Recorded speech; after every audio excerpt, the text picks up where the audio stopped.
It's Amaje back here with another video, and today we're about to be watching a video on Watch Mojo. We're about to be watching 10 celebs that were never found. Ooh. But that is a serious situation, sorry. But hey, I know Amelia Earhart is gonna be mentioned. It's mentioned in every list, and like that's probably like the most prolific celebrity that went missing a long time ago. This country's great mysteries began 75 years ago last summer as Americans learned that Amelia Earhart was missing. Welcome to Watch Mojo, and today we'll be looking at the most notable public figures who mysteriously disappeared and have never been heard from since. No matter what happens, I would like for things to turn out for the best. Jim Robinson. This Miami boxer is best remembered as one of Muhammad Ali's first professional opponents. On February 7, 1961, Robinson stepped in as a last-minute replacement after Ali's scheduled opponent failed to show. The bout ended swiftly, with Ali knocking him out about 90 seconds into the first round. Damn. While Ali's career soared afterwards, Robinson's fizzled out, and he retired 2 years later. As you know, a lot of fighters, and the great fighters, sometimes later in life after they retired, have not ended up in the best financial condition at all, like Bo Jack, I think. Right. The great fighter is a shining shoes somewhere down in Florida. And it's happened to a great many fighters. You're not going to let that happen to you. I'll tell you one thing. I'm glad you brought that up. But that's true, isn't it? Yes. His last known interview was with Sports Illustrated in 1979, where he reflected on facing Ali. Since then, no one has seen or heard from Robinson. His disappearance might have gone unnoticed if not for autograph collector Steven Singer, who managed to collect signatures from 49 of Ali's 50 opponents, but spent years unsuccessfully searching for Robinson. That's crazy sad that like it took the public, I guess, to like see that somebody was missing the whole time. It really proves that people just be falling off the face of the planet, sadly, man. And you just never know what happened. Maybe his family know what happened, but they just don't want to talk about it. Maybe he passed away just like, privately in like his house probably. Having this film out now mean to you in your life at this time in your life?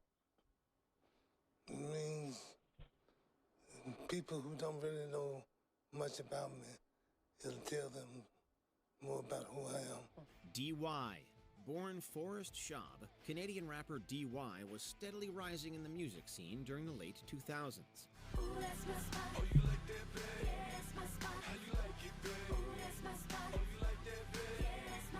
In February 2010, Billboard recognized him as one of Canada's best emerging artists. However, by November of that year, his family reported him missing. They hadn't seen him since August, when he mentioned plans to travel to Mexico. D.Y.'s last known activity was in September, with birthday wishes he sent out to a radio personality on Facebook and Twitter. D.Y. actually My bad, I keep die fidgeting young. with that down there. It's negative. It's a metaphor for life being too short. Even if you die at 100, it's too young, so live every day like it's your last. Rumors suggest that his disappearance may be tied to Mexican drug cartels, though it remains unclear if he ever made it to Mexico. D.Y., whose name stands for Die Young, had signed with CP Records in 2009, but his contract was terminated shortly before he vanished. Jim Sullivan. Bro, that's kind of creepy. Like your whole contract is literally like cut off, and you literally can't, and they literally can't find you. That's kind of weird though. Like, and then like the little theory about the Mexican cartel, you just never know what's be going on in Mexico out there, bro. Like, I know people be seeing those videos with the head chopped off on, I don't even think they allow it on Reddit anymore. All those little gore sites and all that shit. Sometimes on Instagram now, or Twitter. Twitter is where it's at to just see those videos if you like that crap. You just never know what's going to happen in time, so you just got to keep praying to God. Writer Jim Sullivan left his native Nebraska for Los Angeles with his high school sweetheart Barbara, hoping to launch a successful music career. He released 2 albums, 1969's UFO and 1972's Jim Sullivan, but neither achieved the success he had hoped for. Why can't I just roll back the time? Eventually, his faltering career strained his marriage. Desperate for a fresh start, Sullivan set out for Nashville, but he mysteriously disappeared along the way. His car was found abandoned near a remote ranch outside Santa Rosa, New Mexico, with his guitar and unsold records still inside. Speculation about his fate has ranged from foul play to alien abduction, or perhaps that he wandered Alien into the abduction. desert. Despite massive searches, no trace of Sullivan has ever been discovered. That's great. Joe Pickler. What's the deal with these kids? I'm sorry, I think these cases from like 1960s and the 70s are more creepier. Not even just for like the 70s, and well, not even for just like the 60s and 70s vibe. It just feels more creepier because like I wasn't even born in that time. Like a bunch of people weren't like born during that time, and it kind of just like it just feels so weird, just like seeing like people were just abducted by aliens or just seeing that. I know back in the day that was like a huge thing people were believing. I don't know why. It feels like such a ridiculous thing to believe that somebody was abducted by aliens. My people. Kyle, did you start a cult? Yep. That's so sweet.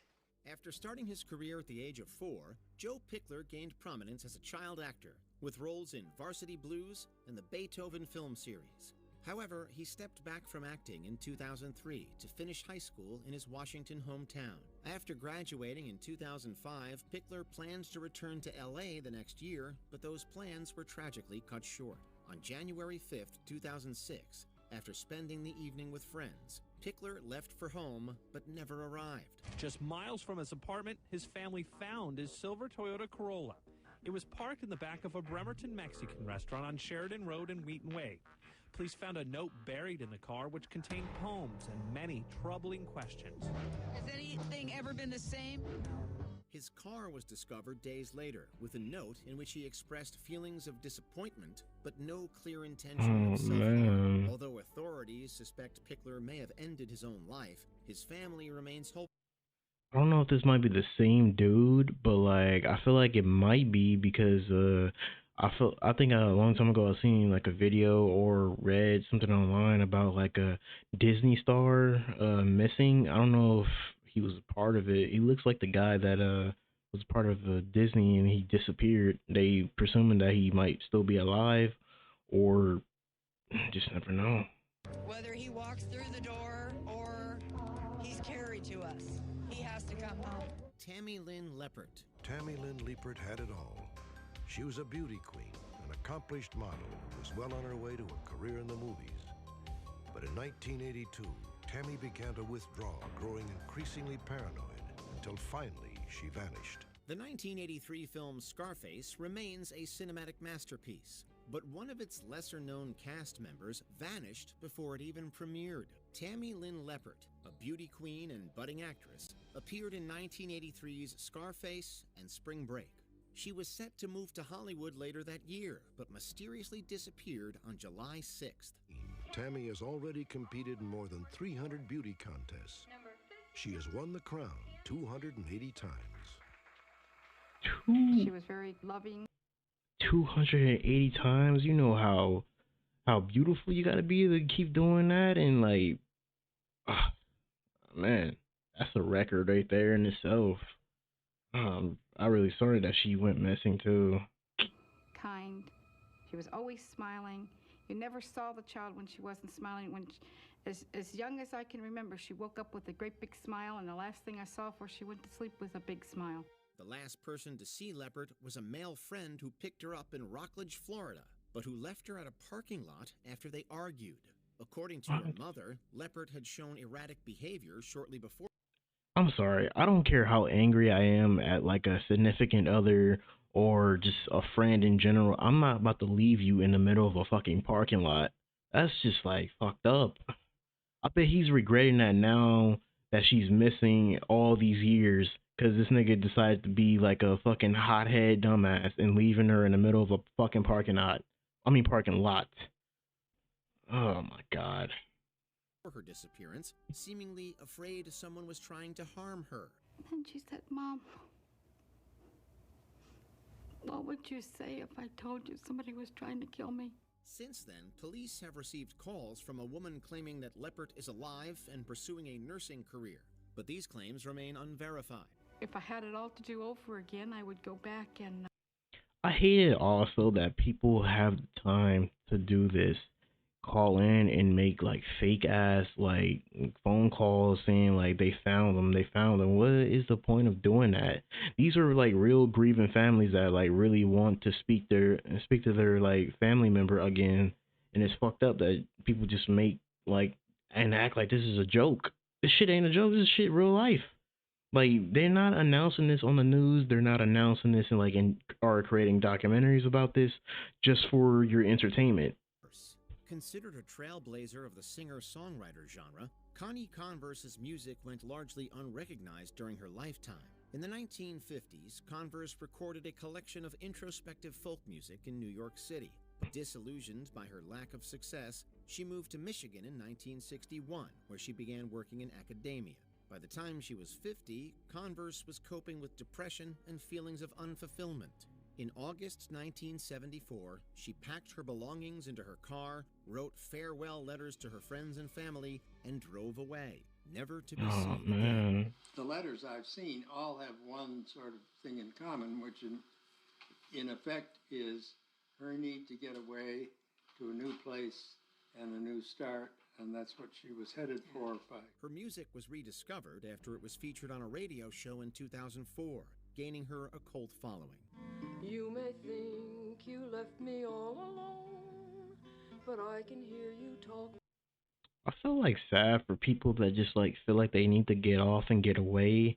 I know like that's pretty good sometimes, but like I feel like you just need to like watch yourself when you're out there if you want to get a fresh start or like have a a better plan, not just like go out there and like say, oh, I need a better plan and I need a fresh start and just drive somewhere.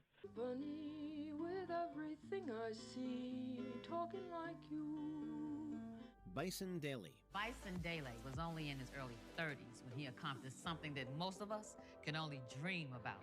With $16 million of NBA money in his pocket, he decided to just sail away. Between 1991 and 1999, Bison Daly had a solid NBA career, playing center for teams like the Orlando Magic and Chicago Bulls. But at age 30, Daly stunned everyone by deciding to retire early to travel the world. In July 2002, he set sail for Tahiti with his girlfriend Serena Carlin, his brother Miles DeBoard, and the boat's captain. However, only DeBoard returned. Today, the 33-year-old former star is missing and at the center of a manhunt that stretches from the United States to Tahiti. Daly has disappeared along with his girlfriend Serena Carlin. The couple has not been heard from in weeks. 2 months later, authorities arrested him after he forged his brother's signature and bought over $150,000 worth of gold under his name. It is believed that DeBoard killed all 3 individuals during a fight, although their bodies have never been found. And he discovers that a big check for $152,000 has been cashed out of Bison's account. Bison wasn't a person known to write checks. He used credit cards or cashier's checks. DeBoard took the truth with him when he ended his life in September 2002 by overdosing on insulin. I called Certified Man, and I said, there's something fishy going on. I don't believe that the Bison Daly that I know wrote that check out. Richie Edwards. Bro, that's fucking sad. It's just so annoying that the person that could potentially know the truth, it just ends it all. Like, that's just messed up. At least, like, be truthful in your death and, like, say what you did to them 3 individuals. Or at least tell people where their body is, something like that. It's really sad that even happened. I hate, like, seeing cases like this and, like, that there's just, like, no resolution to anything. And then it's just, like, all up in the air because the person just decides to just end it all. Guitarist and principal lyricist for Welsh rock band Manic Street Preachers, Richie Edwards was known for his raw, politically charged songwriting. And they're going, oh, you're still a punk band. And they're going, well, how can you say that? They just like living in this safe-out world. Edwards openly dealt with depression and self-harm and channeled much of his inner pain into his music. On February 1st, 1995, just before the band's U.S. tour, Edwards checked out of a hotel in Wales and vanished. His car was later found abandoned near the Severn Bridge, where many people had ended their lives. This fueled speculation that Edwards had done the same, but no conclusive evidence was ever discovered. So I appeal today, if anybody knows anything, to just come forward. I know, even if say he doesn't want, he's just, maybe, you never know, I'm sure you've been over all these scenarios in your mind as to what's happened from the very, very worst to the fact that he might just want to have disappeared. Over the years, there have been reported sightings of Edwards in places like India and Israel, but none confirmed. In November 2008, he was declared legally dead. It's not having that peace of mind. Damn. It's so difficult, isn't it? And even if they just tell you, I'm all right, might not want to be found, but I'm okay. That's right. Sean Flynn. Born to Hollywood legend Errol Flynn, Sean Flynn first followed in his father's footsteps, appearing in a string of films between 1960 and 1966. I said, get off my place. Your place? You heard me. Beat it. This place is mine, and I'm used to giving orders around here. He soon grew disillusioned with acting and tried his hand at various careers before finding his true calling in photojournalism. Flynn quickly developed a reputation for fearlessly embedding himself in dangerous combat zones to capture striking images of conflict. Novak here. We're sending you a team of specialists, Lieutenant. We'll take orders from them. Now, what about this refugee, sir? Keep him under security until Major Finnegan gets there. Over and out. Over and out. On April 6, 1970, during the Vietnam War, Flynn and fellow photojournalist Dana Stone were last seen riding motorcycles towards a Viet Cong checkpoint in Cambodia. They were apparently captured by communist guerrillas, but their fate remains unknown. Some theories suggest they were executed by the Khmer Rouge, while others believe they may have died in captivity. Both things were beyond my control, Major. But I take full responsibility for the consequences. Before we continue, be sure to subscribe to our channel and ring the bell to get notified about Heart. She was a daredevil with the wings of an angel. Our latest videos. You have the option Heart. She was a... If you're on your phone, make sure you go into settings and switch on your Heart. She was a daredevil with the wings of an angel. A pioneer who embodied the pure romance of flying. But she embodied the danger of it too.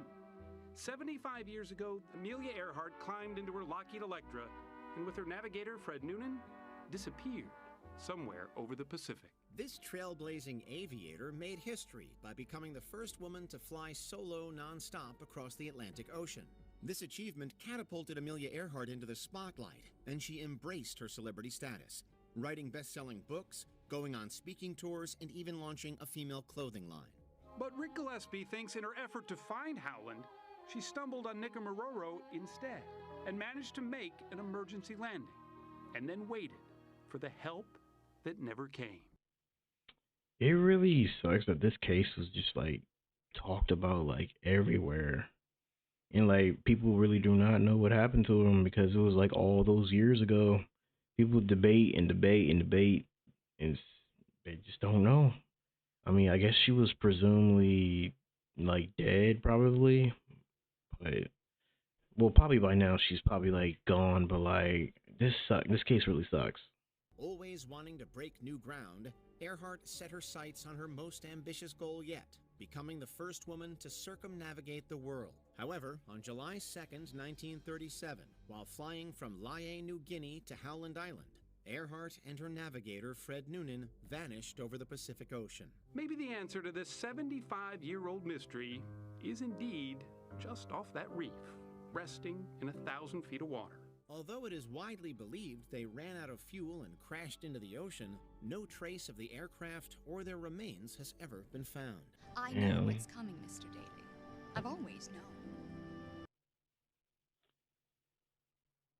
Man, this video was sad, bro. I hope wherever these people are, if some of them are alive, if some of them have passed away, I hope they're happy. I hope they're happy in heaven where they went. The one about the basketball player was really sad too because it was just up in the air, like I said earlier.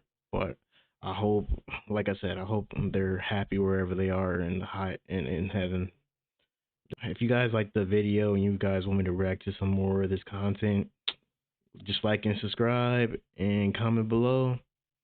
And make sure we get those subs up because we on the road to 100 subs.